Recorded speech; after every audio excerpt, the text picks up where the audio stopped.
인생 여정 TV 제6화 아이들의 보온. 1화 금화비가 쏟아지는 대저택. 박재석은 대저택의 중앙홀에 서 있습니다. 천장은 끝이 안 보일 만큼 높고 샹들리에가 나처럼 밝게 빛나요.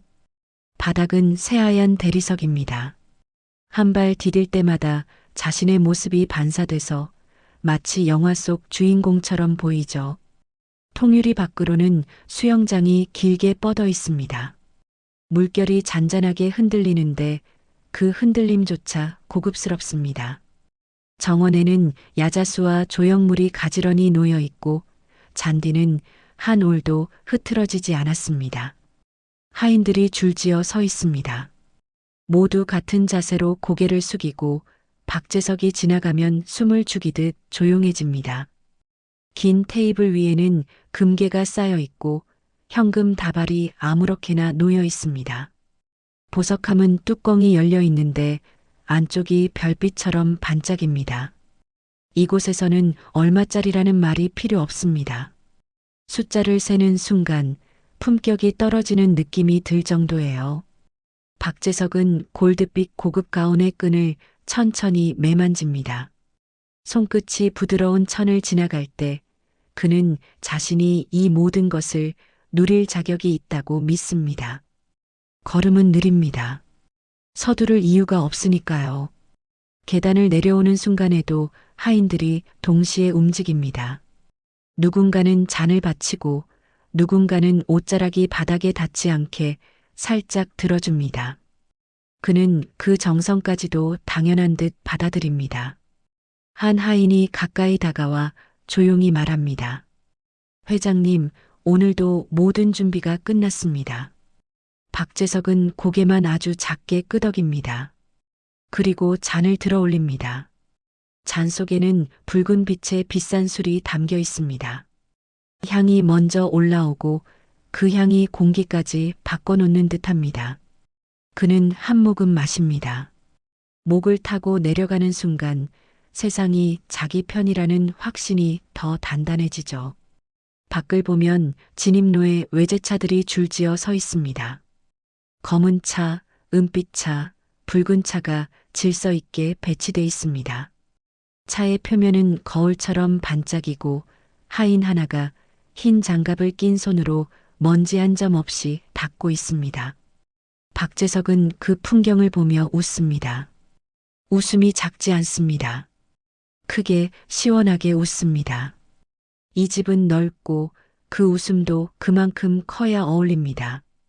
그는 수영장 쪽으로 천천히 걸어갑니다. 수영장 옆 선베드에는 눈부신 흰 천이 깔려 있고 바람이 지나가면 천이 살짝 들렸다 내려옵니다. 그 움직임이 마치 환영 인사처럼 느껴집니다. 박재석은 그 앞에 멈춰 서서 두 팔을 벌립니다. 가운의 소매가 넓게 퍼지며 그의 몸이 더 커 보입니다. 그는 마치 세상 위에 선 사람처럼 하늘을 올려다봅니다. 그 순간 위에서 소리가 납니다. 짤랑, 짤랑 금속이 부딪히는 소리입니다. 그리고 금화가 비처럼 쏟아집니다. 한두 개가 아닙니다. 폭포처럼 떨어집니다. 금화가 그의 어깨를 때리고 팔에 닿고 바닥에 튀며 굴러갑니다. 바닥은 금빛으로 번쩍거립니다. 하인들은 놀라지 않습니다. 마치 늘 있는 일처럼 정돈된 표정으로 그 장면을 받아들입니다. 박재석은 금화가 쌓이는 것을 보며 더 크게 웃습니다. 입꼬리가 올라가고 눈가가 접힙니다. 그 표정에는 망설임이 없습니다. 그는 두 팔을 더 높이 들고 말합니다. 봐라. 전부 내 거다. 말이 끝나자 금화가 더 요란하게 쏟아지는 듯합니다. 그 소리는 축포 같고 박재석의 심장은 그 박자에 맞춰 뛰죠. 그는 금화 더미 위를 천천히 걸어봅니다. 발밑에서 챙소리가 나고 금빛이 발끝을 따라 튑니다. 박재석은 고개를 들고 환하게 웃습니다. 이 순간만큼은 세상에 부족한 것이 하나도 없습니다. 공기도, 빛도, 사람들의 시선도 모든 것이 그의 편입니다. 이 장면은 끝까지 화려합니다. 끝까지 눈부십니다. 마치 이게 영원히 계속될 것처럼요. 이와 커다란 보석 3개. 금화비는 멈출 기미가 없습니다. 대저택의 바닥은 이미 금빛으로 덮여 있고 금속이 부딪히는 소리가 음악처럼 이어집니다. 박재석은 그 소리 한가운데 서 있습니다. 웃음은 여전히 얼굴에 걸려 있고 마음속에는 의심이 없습니다. 그는 이 모든 장면이 자신의 인생이 마땅히 도착해야 할 자리라고 믿고 있습니다. 이곳에서는 기다림도 불안도 필요 없습니다. 그때 바닥 한쪽에서 다른 빛이 번뜩입니다. 금화의 노란빛과는 다른 더 깊고 단단한 빛입니다. 박재석은 자연스럽게 그쪽으로 시선을 옮깁니다. 수영장 물결이 반사하는 빛 사이로 유난히 또렷한 세 점이 눈에 들어옵니다. 그는 한 걸음 다가섭니다. 발밑에서 금화가 밀리며 길이 열립니다. 그곳에는 커다란 보석 3개가 놓여 있습니다. 크기도 색도 모두 다릅니다. 하지만 셋 모두 쉽게 눈을 뗄 수 없을 만큼 강한 존재감을 가지고 있습니다. 보석은 바닥에 놓여 있는데도 마치 누군가 일부러 그 자리에 두고 간 것처럼 단정합니다. 박재석의 숨이 아주 잠깐 멎습니다. 그는 이 장면을 놓치지 않겠다는 듯 천천히 무릎을 굽힙니다. 첫 번째 보석을 집어듭니다. 손바닥에 닿는 순간 차갑고 묵직한 감촉이 전해집니다. 금화와는 전혀 다른 무게입니다. 박재석은 그 차이를 분명히 느낍니다. 그는 낮게 말합니다. 이건 다르군. 말은 작지만 확신이 담겨 있습니다. 보석은 그의 손 안에서 흔들리지 않고 단단히 자리를 잡습니다. 두 번째 보석을 집을 때는 망설임이 없습니다. 그는 이미 이 보석들이 자신의 것이라는 확신을 가지고 있습니다. 세 번째 보석까지 품에 앉아 가슴이 묘하게 뜨거워집니다. 마치 오랫동안 찾던 것을 이제야 찾은 기분입니다. 하인 하나가 뒤에서 조용히 말합니다. 회장님, 세상에 하나뿐인 보석입니다. 박재석은 고개를 끄덕입니다. 굳이 설명을 들을 필요도 없죠. 그는 보석 3개를 품에 안은 채 일어섭니다. 금화는 여전히 쏟아지고 있지만 이제 그의 눈에는 금이 들어오지 않습니다. 시선은 오직 이 3개의 보석에만 머뭅니다. 박재석은 수영장 쪽으로 몇 걸음 옮깁니다. 물 위에 반사된 빛과 보석의 빛이 겹치며 눈앞이 더 눈부셔집니다. 그는 속으로 생각합니다. 이제 인생은 끝났다고. 더 바랄 것도 더 채울 것도 없다고요. 이 3개만 있으면 된다고 믿습니다. 박재석은 보석을 내려다보며 아주 작은 웃음을 짓습니다. 그 웃음에는 탐욕도 불안도 없습니다. 오직 완성됐다는 느낌만 있습니다. 그런데 갑자기 보석의 빛이 강해집니다. 금화보다도 샹들리에보다도 밝습니다. 눈을 찌를 듯한 빛이 퍼지며 주변이 흐려집니다. 금화 소리가 하나둘 사라지고 하인들의 모습도 윤곽만 남습니다. 박재석은 눈을 찌푸리며 말하려 합니다. 잠깐만 하지만 소리는 끝까지 나오지 않습니다. 빛이 화면을 가득 채웁니다. 귀가 먹먹해지고 몸이 바닥으로 가라앉는 느낌이 듭니다. 보석의 무게가 갑자기 사라집니다. 품이 비어버린 듯한 감각이 남습니다. 그리고 모든 것이 끊깁니다. 다음 순간 그는 숨을 들이마십니다. 공기는 차갑고 어둡습니다. 눈을 뜨면 더 이상 대저택도 금화도 보석도 없습니다. 이 화려한 세계는 여기서 끝이 납니다. 꿈은 그렇게 아무 예고 없이 끊어집니다. 차마 낯선 얼굴과 마주하다. 박재석은 갑작스레 깊은 숨을 들이마십니다. 가슴이 먼저 움직이고 그 다음에 눈이 떠집니다. 천장은 낮고 빛이 없습니다. 벽지는 오래되어 군데군데 색이 바랬고 방 안에는 시계 초침 소리만 또각또각 울립니다. 방금 전에 눈부신 빛은 흔적도 없습니다. 그는 한동안 누운 채로 숨을 고르며 지금 어디에 있는지 천천히 확인합니다. 몸을 일으키려다 멈춥니다. 허리가 먼저 반응하고 무릎이 늦게 따라옵니다. 관절에서 작은 소리가 납니다. 그는 잠시 침대 끝에 앉아 손을 내려다봅니다. 손등에는 주름이 깊게 패여 있고 혈관이 도드라져 있습니다. 손톱은 예전보다 두껍고 피부는 얇아 보입니다. 그는 손을 뒤집어 보며 고개를 갸웃합니다. 분명히 자기 손인데 낯설게 느껴집니다. 박재석은 천천히 일어나 방 한쪽에 놓인 거울 앞으로 갑니다. 발걸음은 조심스럽고 바닥에 힘을 실을 때마다 몸이 균형을 찾으려 합니다. 거울 앞에 서자 그는 그대로 굳어버립니다. 거울 속에는 백발의 노인이 서 있습니다. 눈가에는 깊은 주름이 있고 입가도 아래로 처져 있습니다. 그는 숨을 삼키며 말합니다. 이게 나라고? 소리는 작고 떨립니다. 거울 속 노인은 아무 대답도 하지 않습니다. 대신 오랜 시간을 살아온 사람 특유의 눈빛으로 박재석을 바라볼 뿐입니다. 그 시선에는 놀람보다 체념이 먼저 깔려 있습니다. 박재석은 거울에 손을 대봅니다. 차가운 유리가 손바닥에 닿습니다. 그 차가움이 현실임을 알려줍니다. 그는 고개를 떨구며 조용히 숨을 내쉽니다. 방 안을 둘러봅니다. 화려한 가구는 없습니다.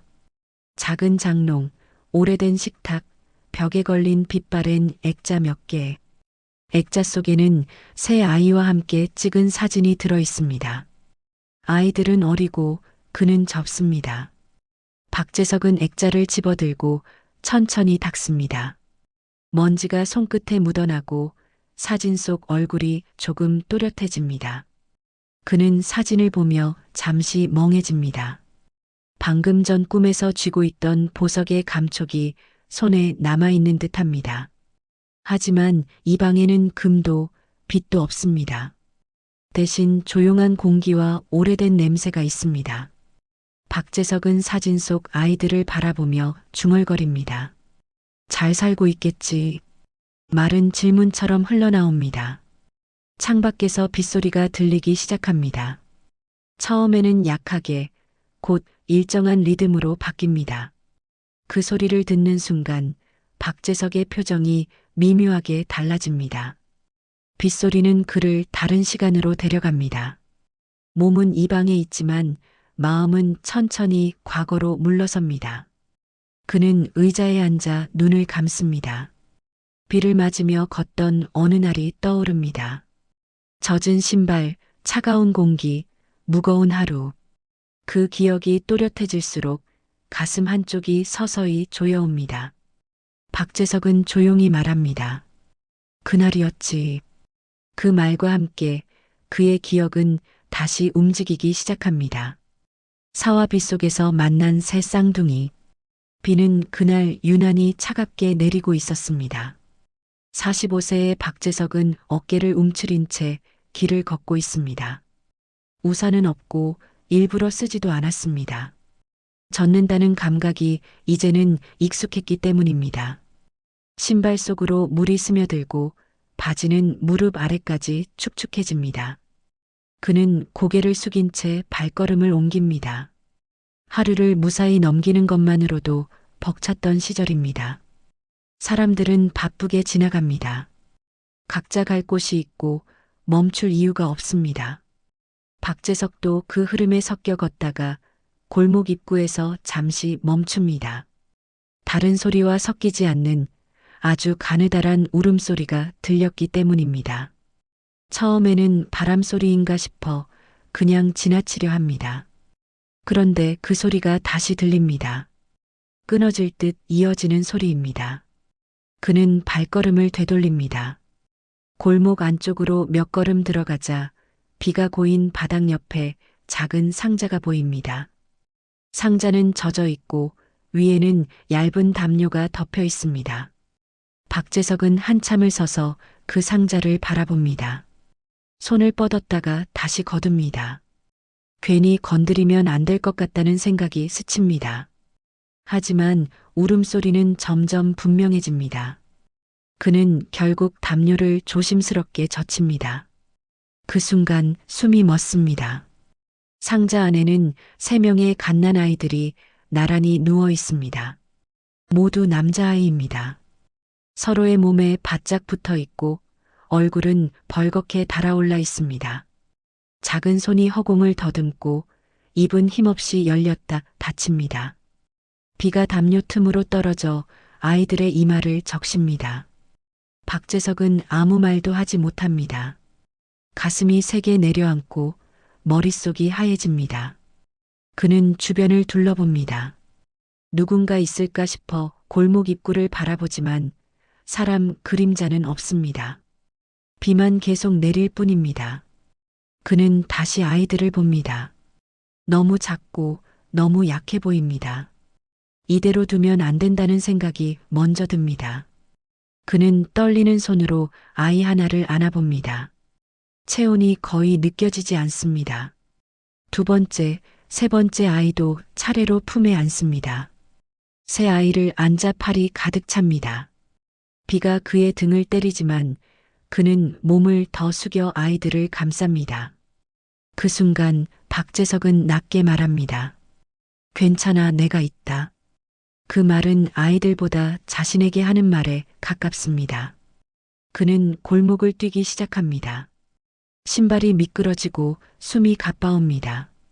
사람 몇 명이 스쳐 지나가지만 아무도 멈추지 않습니다. 박재석은 그 시선을 붙잡지 않습니다. 지금은 이 아이들이 먼저입니다. 그는 품에 안은 아이들을 보며 이를 악뭅니다. 비가 아이들에게 닿지 않도록 자신의 어깨와 등으로 최대한 가립니다. 그날 박재석은 선택을 합니다. 계획도 계산도 없는 선택입니다. 다만 이 아이들을 놓지 않겠다는 마음 하나뿐입니다.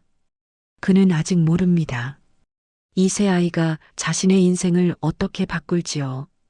다만 분명한 건 하나입니다. 이 순간부터 그의 삶은 이전과 전혀 다른 방향으로 흐르기 시작했다는 사실입니다. 오화보석이 아니라 고통을 키우던 시간. 새 아이를 안고 집에 들어온 날부터 박재석의 시간은 잘게 쪼개집니다. 낮과 밤의 구분은 사라지고 시계는 의미를 잃습니다. 방 한 칸짜리 집은 갑자기 비좁아지고 공기는 늘 젖은 기저귀 냄새와 분유 냄새로 가득 찹니다. 아이 셋은 번갈아 울고 때로는 약속이라도 한 듯 동시에 울어댑니다.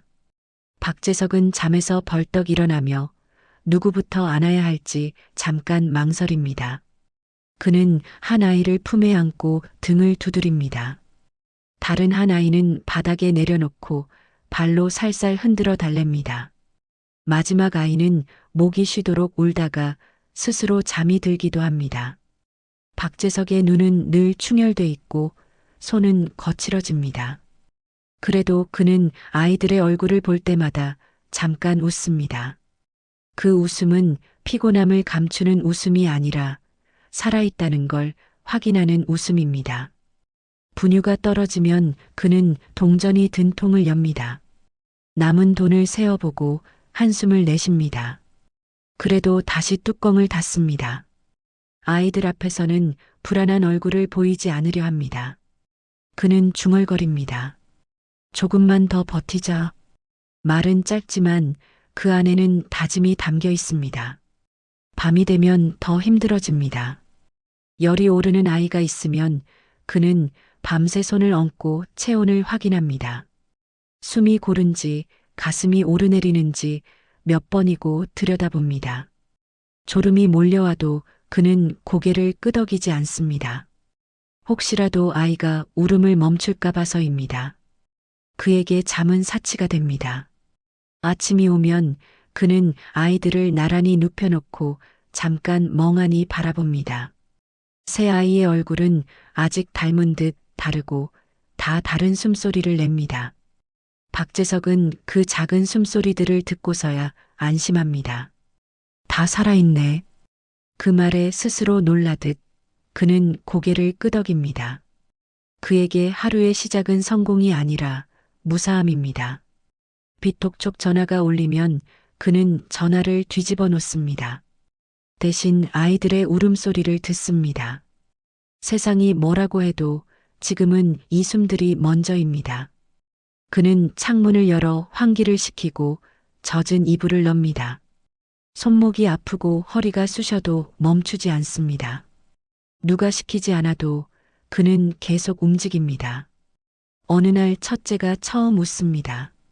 박재석은 그 웃음 앞에서 그대로 주저앉습니다. 눈물이 나서 앞이 흐려집니다. 그는 아이에게 말합니다.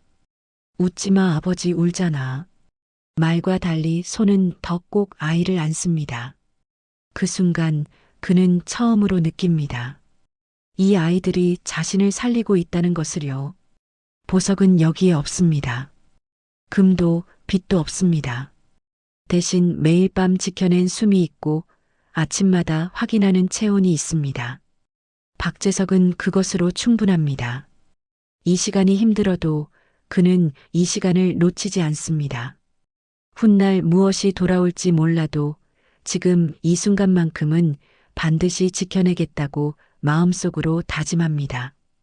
6화 아이들은 떠났고 그의 세월은 늙어갑니다. 시간은 조용히 흘러갑니다. 아이들은 어느새 키가 자라고 목소리가 변합니다. 박재석은 그 변화를 매일 보면서도 하루하루가 이렇게 빨리 지나갈 줄은 몰랐습니다. 학교에 보내고 돌아오면 밥을 먹이고 늦은 밤까지 이야기를 들어줍니다.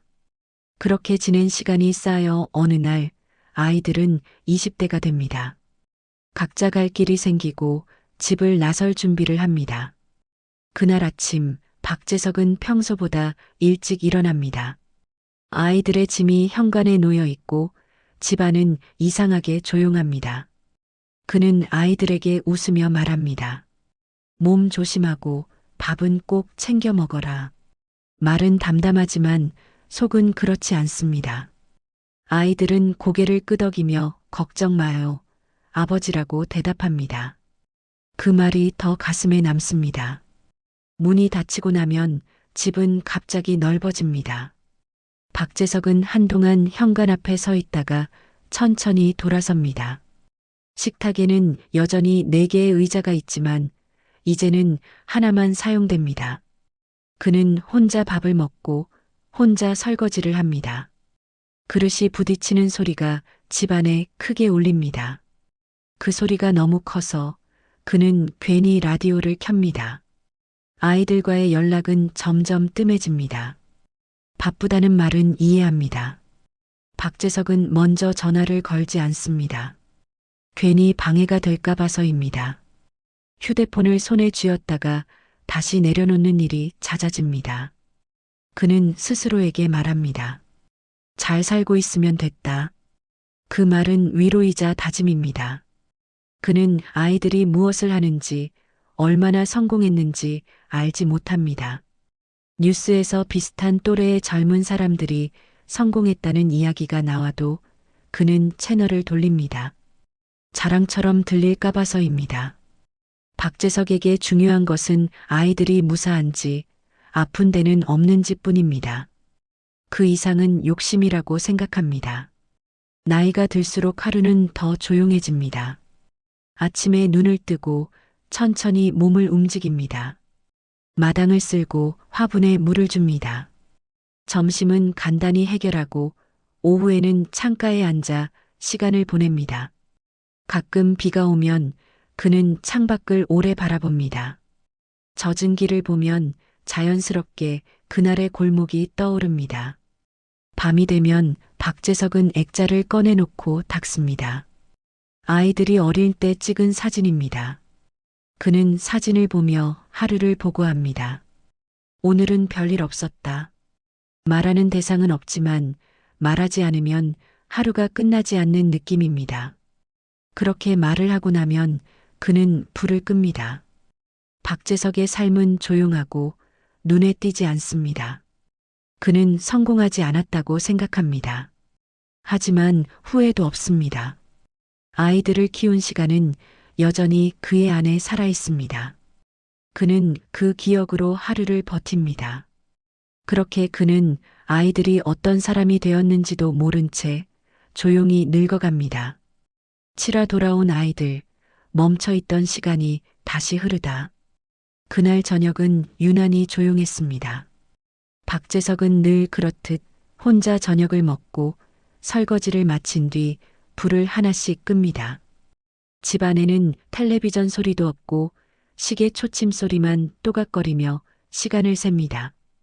그는 습관처럼 현관 쪽을 한번 바라봅니다.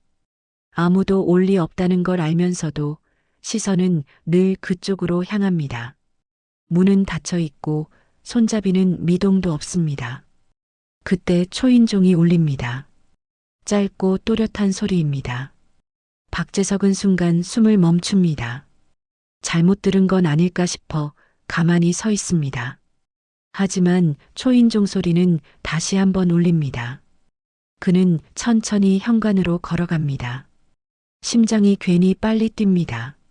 손이 문손잡이에 닿는 순간 오래된 기억들이 한꺼번에 밀려옵니다. 문을 열자 낯선 남자 셋이 서 있습니다. 정장을 입고 어깨가 단단해 보이는 청년들입니다. 박재석은 그들을 한참 바라봅니다.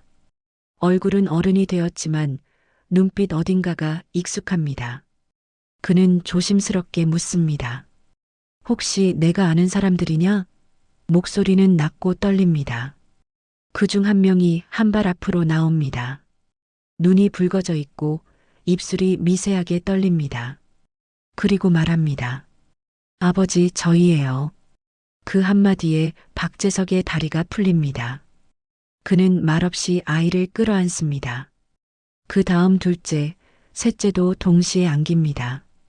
셋의 체온이 한꺼번에 전해지며 박재석의 어깨가 크게 흔들립니다. 아이들은 울음을 참지 않습니다.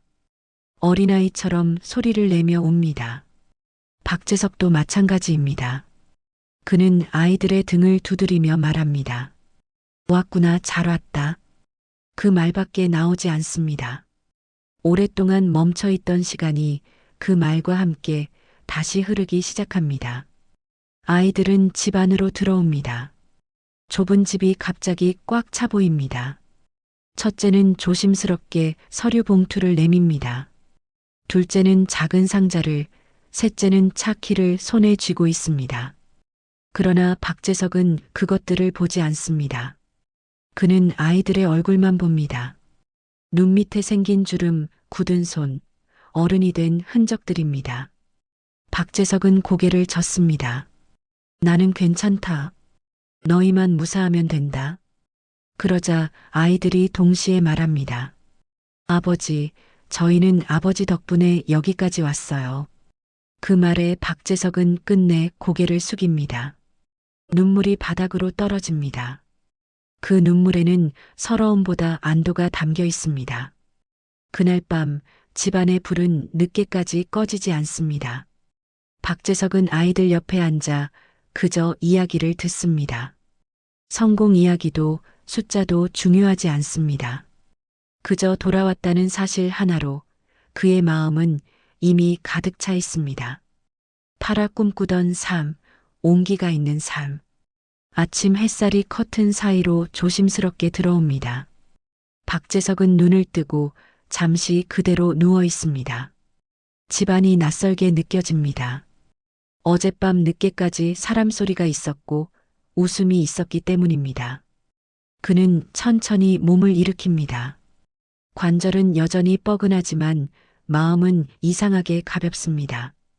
거실 쪽에서 그릇 부딪히는 소리가 들립니다. 박재석은 조심히 문을 열고 나옵니다. 거실에는 아이들이 있습니다. 셋이 나란히 서서 아침을 준비하고 있습니다.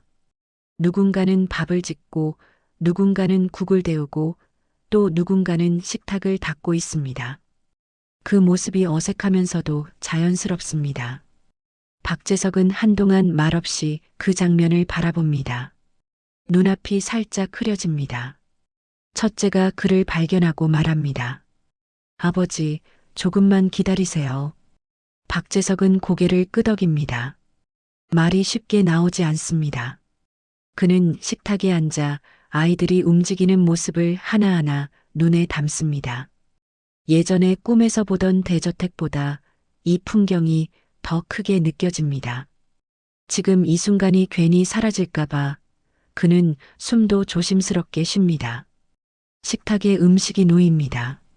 소박한 밥상입니다. 박재석은 숟가락을 들고 잠시 멈춥니다. 그리고 말합니다.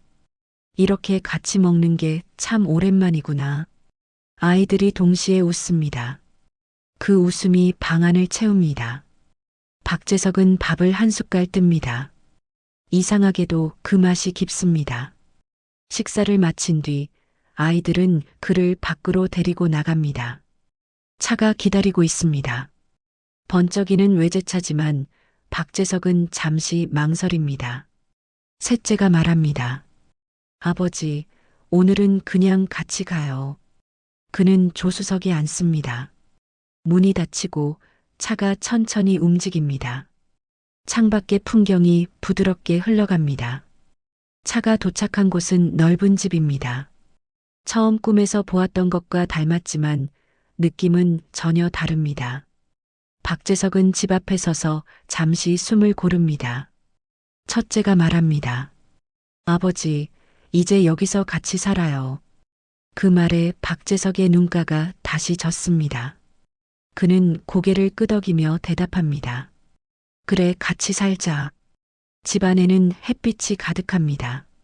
넓은 창, 정돈된 거실, 조용한 공기. 박재석은 천천히 걸어다니며 집을 둘러봅니다. 모든 것이 새롭지만 마음은 불안하지 않습니다. 아이들이 옆에 있기 때문입니다. 그는 창가에 서서 말합니다. 이런 집을 한 번쯤은 꿈꿨지. 둘째가 대답합니다. 아버지가 우리한테 먼저 꿈을 주셨어요. 비가 내리기 시작합니다. 박재석은 창밖을 봅니다. 예전 같으면 가슴이 저렸을 장면입니다. 하지만 지금은 다릅니다. 셋째가 우산을 들고 와 말합니다. 아버지, 나가실래요? 박재석은 웃으며 고개를 끄덕입니다. 그는 아이들과 함께 문을 나섭니다. 우산 아래에서 네 사람의 발걸음이 나란히 맞춰집니다. 박재석은 천천히 말합니다. 이게 내가 꿈꾸던 삶이었구나. 아이들은 대답하지 않습니다. 대신 그의 옆에 더 가까이 섭니다. 빗소리가 조용히 이어지고 네 사람은 같은 속도로 걷습니다. 이 삶은 더 이상 꿈이 아닙니다. 박재석은 이제 압니다. 보석은 손에 쥐는 게 아니라 함께 살아가는 것이라는 사실을요. 구독과 좋아요는 작가에게 큰 힘이 됩니다. 감사합니다.